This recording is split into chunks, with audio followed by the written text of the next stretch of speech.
When you purchase pesticides, they need to be transported, stored, and secured in a manner to protect people and the environment. This module will help you understand how to properly store and restrict access to your pesticide storage. You need to understand how to maintain a pesticide inventory to prevent problems associated with excess storage. You also need to understand spill concerns and how to prevent and prepare for spills, and lastly, you must know how to handle waste disposal. Pesticide safety is more than wearing the correct personal protective equipment. Pesticide safety includes security of pesticides. Security is important to limit access to pesticide storage facility to only those people who should have access. Security also means never leaving pesticide containers or sprayers unattended, even during the lunch hour. Safety and security are important when transporting pesticides. Being careless harms everyone. Accidents do occur, and you can imagine the potential harm from something that's highly flammable or highly toxic. Spills and leaks that occur while transporting pesticides can lead to environmental pollution, endangerment of residential areas, and even legal actions. Vehicles passing through a pesticide spill increase the size of the impacted area by moving the pesticide around. But knowing how to respond and by being prepared helps eliminate a community disaster. How often are pesticides moving on our roads? Think about it for a minute. There are at least 7 different opportunities for a pesticide spill to happen in the transportation of a pesticide, and accidents happen. The applicator typically has control of the pesticide from the time they purchase it from the dealer through use or disposal, so there are 5 times when safe and secure handling methods are critical. To help reduce the possibility of a pesticide spill while in transit, make sure vehicles are in proper working order. Use side rails on the truck bed to prevent cargo from falling off the side as you make a turn. Make sure the brakes and steering work.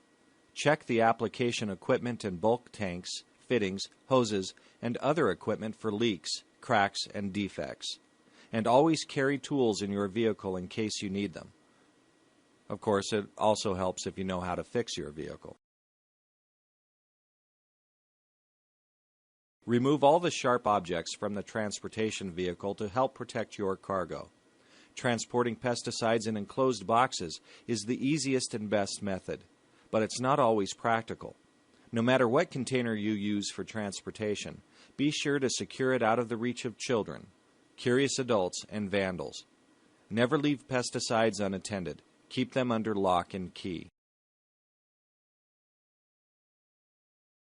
Never transport pesticides in the passenger compartment of a vehicle. This makes truck beds convenient for transporting pesticides, but there are a couple of things you need to be aware of. Don't stack the cargo higher than the side of the vehicle. Cargo can move around with sudden starts and stops, or over uneven roads.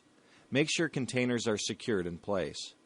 Any sharp object can puncture or tear the container, so remove all nails, stones, pitchforks, shears, or anything else with sharp edges. Make sure the bed is constructed of something that's easy to clean. Accessibility always amazes me. In fact, if you wandered through the parking lot of a recent pesticide training course, guess what you could find in the parking lot? You guessed right, easy to reach, unsecured pesticides.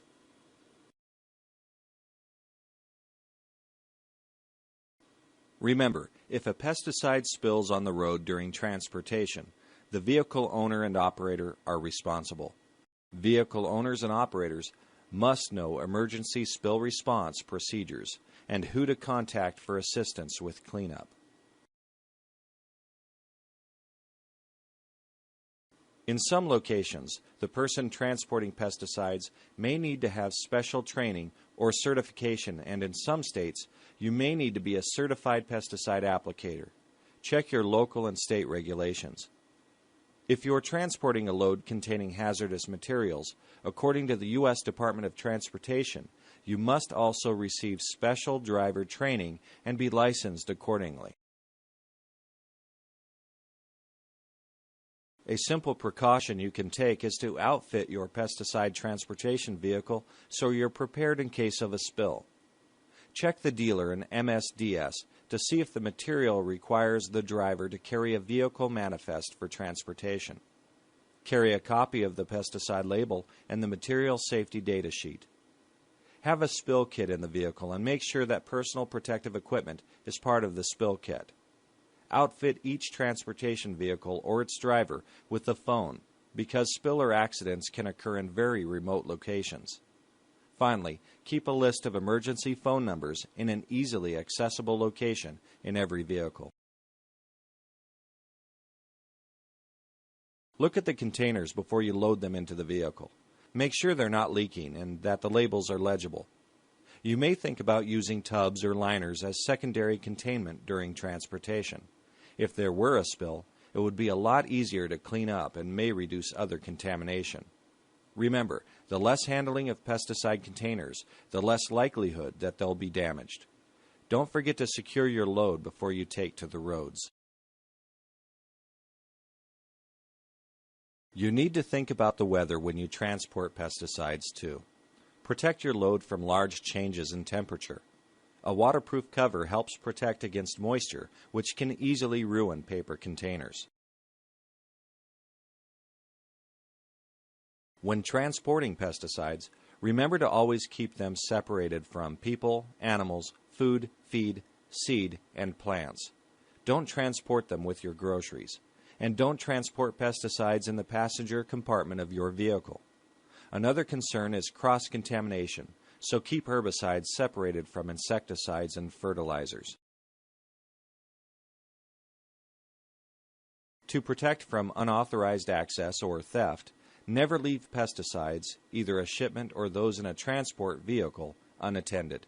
If possible, transport pesticides in a locked compartment or container and always secure them out of reach of children. In today's climate, pesticide security is no matter to joke around with. Make sure unauthorized people don't have access. The U.S. Department of Transportation requires vehicles transporting certain hazardous materials be placarded. There aren't many pesticides that fall into this category, but it's important to ask the dealer if your load requires placarding. There are other materials that you may transport that require placarding, items including anhydrous ammonia, other fertilizers, gasoline, propane, diesel, and explosives. Anyone who transports a hazardous material that requires the vehicle have placards must also have a transportation security plan. This plan must include protection against unauthorized access to the vehicle and load, security check for employees, and a security plan for the intended routes of travel. If you need further information on this, contact a Hazardous Materials Information Center. We've discussed how to safely transport pesticides, and now we're going to discuss how to safely store them. An ideal pesticide storage site protects against exposure to people and animals, environmental contamination, product degradation, theft, and vandalism. Never store pesticides in a location where they can be easily accessed by children or other unauthorized people. Make sure your storage site is secure. Lock it up. You should also post warning signs on the outside of the storage facility to let people know that there are potentially dangerous substances stored inside. Post a no smoking sign on the pesticide storage facility, since some pesticides are highly flammable. Locate your storage facility away from wells, water sources, and slopes. Also, avoid areas where runoff and leaching are more likely to occur. This will help reduce the possibility of ground or surface water contamination. Many state and local governments have regulations with minimum required distances between a pesticide storage facility and a water source. A common recommendation is to place the pesticide storage facility at least 50 feet from a well and at least 200 feet from surface water like lakes, rivers, and streams. Check with your state lead agency to make sure you're in compliance with these regulations. Remember, these regulations are there to help protect our surface and groundwater, which may even be your very own drinking water. Although you can't control the weather conditions outside, you do have control over the conditions in your storage facility. The storage facility should be cool and well ventilated. Excessive moisture in the storage facility can cause labels and containers to deteriorate and maybe make some pesticide unusable. Protect your storage facility from large fluctuations in temperature. Some pesticides lose their effectiveness if they are stored in extreme heat or cold. Exhaust fans can be used to reduce the temperature inside the facility and remove any dust and vapors. It's very difficult to see in the dark, and your storage facility should have lighting that's adequate for you to read the pesticide label, spot leaking containers, and clean up spills. Because pesticides volatilize, use spark-proof fixtures and switches. Flooring and shelving materials used in pesticide storage facility should be non-porous. A floor made of wood, soil, or carpet is difficult to decontaminate in the event of a spill. A sealed cement floor with no cracks is good flooring for a storage facility. If you have a drain, slope the floor and make sure the drain connects directly to a containment system for later reuse or disposal. Shelving in the facility should also be made of non-porous materials such as plastic or metal. Store pesticide in their original containers. Never store food, drinks, feed, medication, veterinary supplies, clothing, or personal protective equipment at the pesticide storage site. Always have clean water for decontamination available at the storage site. Pesticide labels must be legible at all times, but things happen. If a label becomes unreadable, take out a permanent marker and mark the container with the trade name, EPA registration number, percentage of active ingredient, signal word, and use classification. With this amount of information, you'll know what's in the container and how poisonous the pesticide is. Then you need to request a replacement label from the dealer or distributor so that the container can be properly labeled. Every year there are accidental pesticide poisonings caused by people storing pesticides in other containers such as soda or juice bottles, milk cartons, or glass jars. All these poisonings can be easily avoided by simply never storing pesticides in anything but their originally labeled containers or a clean alternate pesticide container that can be clearly labeled. Never lend or borrow a pesticide that's not in its original labeled container. Pouring off product into non-labeled, non-pesticide containers poses serious health risks. The only time a pesticide container should be open is when you're measuring. Otherwise, securely close all pesticide containers when you're not using them to help prevent against accidental poisonings and spills. Chemicals should be stored on sturdy metal shelving, with the heaviest containers and liquids on the lowest shelves. All drums and bags should be stored off the floor on top of plastic pallets. Place open bags of dry material in sealable plastic bags or other suitable containers to reduce moisture absorption and reduce the possibility of a spill. Store volatile pesticides separately from the rest of the pesticide storage to reduce cross-contamination. Store bulk and mini-bulk containers on a concrete containment pad. Dike the area to keep any spills confined to the pesticide storage area. The area inside the containment dike should be large enough to hold the contents of the bulk storage, plus an additional volume, which may vary in some states. All drains within the containment area should be hooked up to holding tanks in the storage area. To prevent people and animals from tampering with the area, fence it off. Regularly inspect pesticide containers for leaks, splits, breaks, rust, and corrosion. If you find containers that are in less than optimal condition, put on the appropriate PPE and clean up the container and spill according to label directions. Taking corrective action when the damage is first spotted can help prevent contamination and a large-scale cleanup action. Just like many things, pesticides have a shelf life. Keep an active and accurate inventory of your pesticide storage. Mark each container with the purchase date and when you opened the container. Read the label and follow any directions regarding storage and shelf life.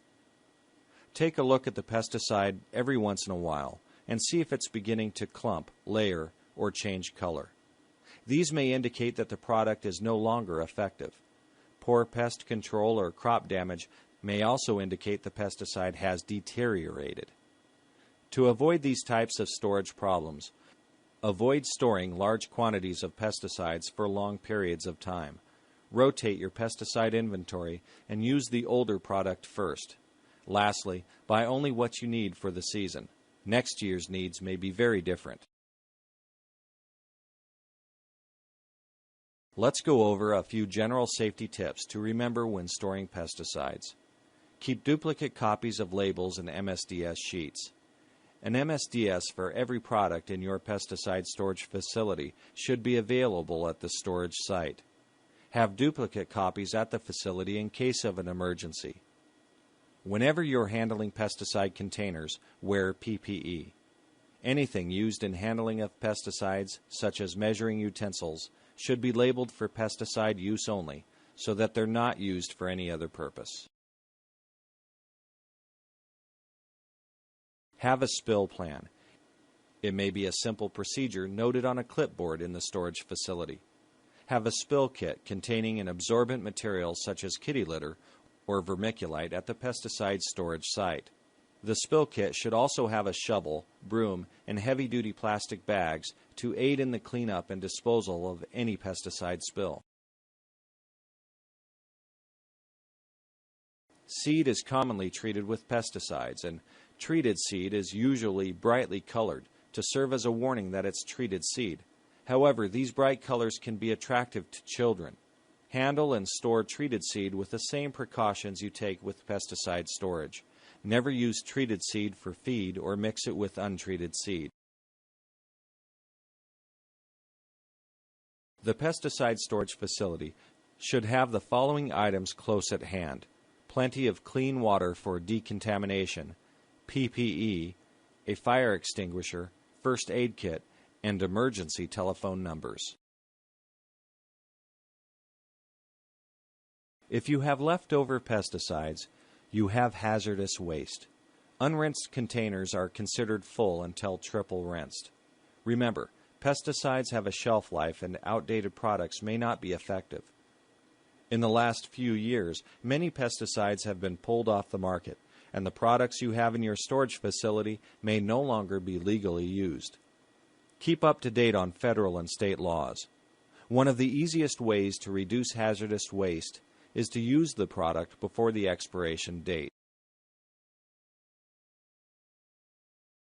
Don't forget to read the storage and disposal section of the label. You must follow all these storage and disposal directions. Triple rinse or pressure rinse all empty pesticide containers immediately and use the container rinse water in the spray batch you're making up.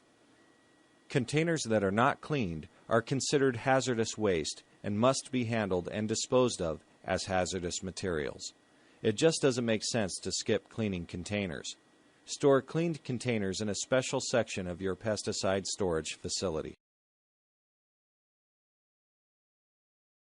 Properly rinsed pesticide containers can be recycled by your state pesticide container recycling program or the Agricultural Container Recycling Council.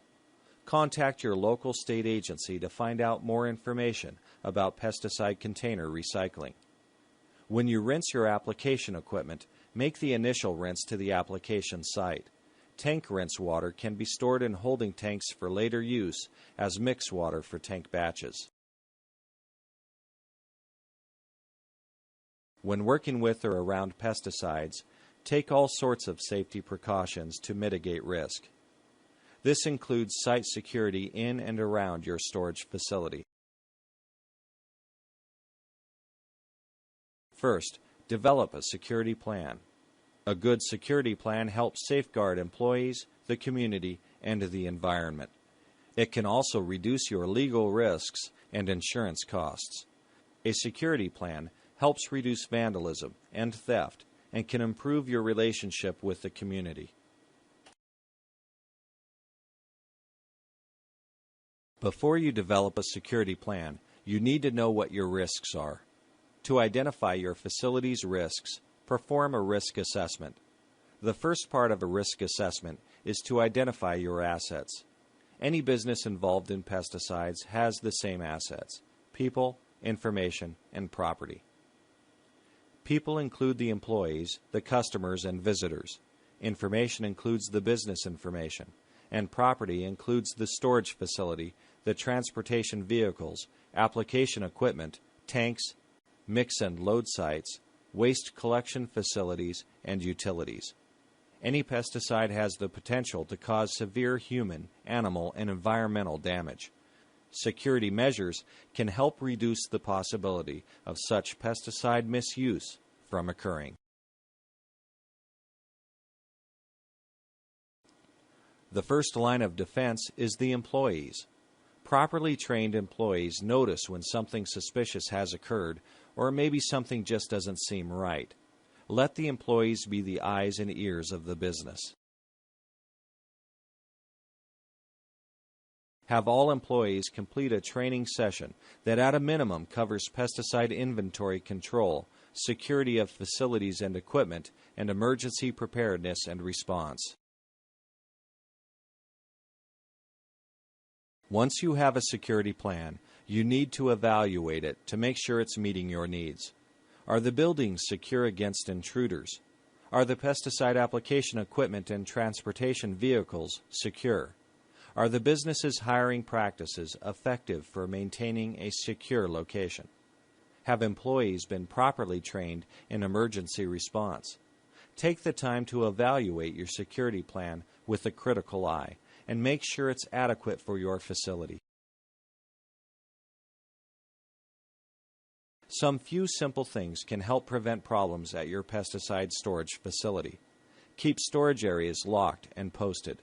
Keep an updated and accurate inventory and work with local emergency response units. Routinely review, update, and practice emergency response procedures. Keep the emergency telephone list up to date and readable. Require photo ID from people purchasing pesticides and be aware of unknown individuals buying large quantities of pesticides with cash. Remember, employees are the eyes and ears of a business. Ask them to report incidents of bizarre behavior. Restrict access of non-employees. Spills and accidents can happen while transporting pesticides. Make sure your vehicle is in good working order and that the drivers are trained on how to respond to a pesticide accident. Store pesticides in a cool, dry, well-ventilated facility. Lock and post the warning signs on the pesticide storage facility. Heat and moisture can degrade products, and then you have hazardous waste to deal with. Also, keep pesticides in their original containers with legible labels. Keep an up-to-date inventory of all chemicals in your pesticide storage facility. Always follow label instructions for proper disposal. Develop and maintain security and emergency management plans for the storage facility. Train employees in safe pesticide storage and facility security, and work with local authorities in the event of an emergency. Question 1. Which of the following statements are true regarding pesticide storage? 1. The floor of a storage facility should be made of wood for easy cleanup. 2. Treated seed should be stored in a pesticide storage facility. 3. Keeping pesticide storage facilities well ventilated helps to reduce potential pesticide exposures. 4. pesticides never go bad? A. 2 and 4, B. 1 and 3, C. 1 and 4, D. 2 and 3.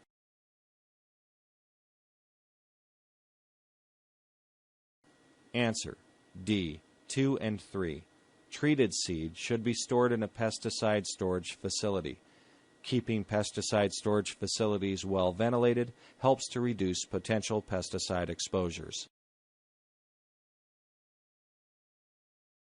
Question 2. When transporting pesticides, A. Always drive with the window open to let the fumes escape from the back seat. B. Drive a beat-up truck in case the pesticides spill. You don't want to get your new truck dirty. C. Secure pesticides and protect against extreme weather conditions. D. Carry your commercial driver's license, which is required for anyone transporting professionally applied pesticides.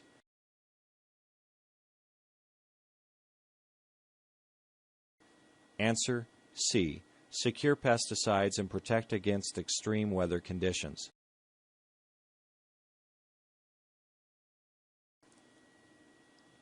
Question 3. Which of the following should be stored separately from the pesticide storage facility? A. MSDS sheets, B. PPE, C. Spill kit, D. Fire extinguisher.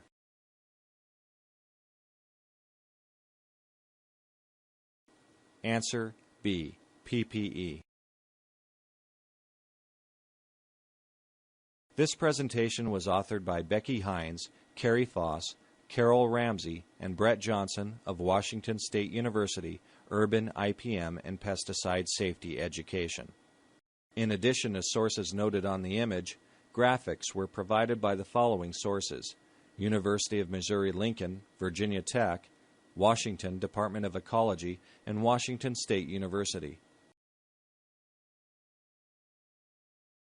The presentation material was reviewed by Beth Long, University of Tennessee, Ed Crow, Maryland Department of Agriculture, Jean Kasai, U.S. EPA, and Susan Whitney King, University of Delaware. Narration was provided by Drex Rhodes, Washington State University Information Department.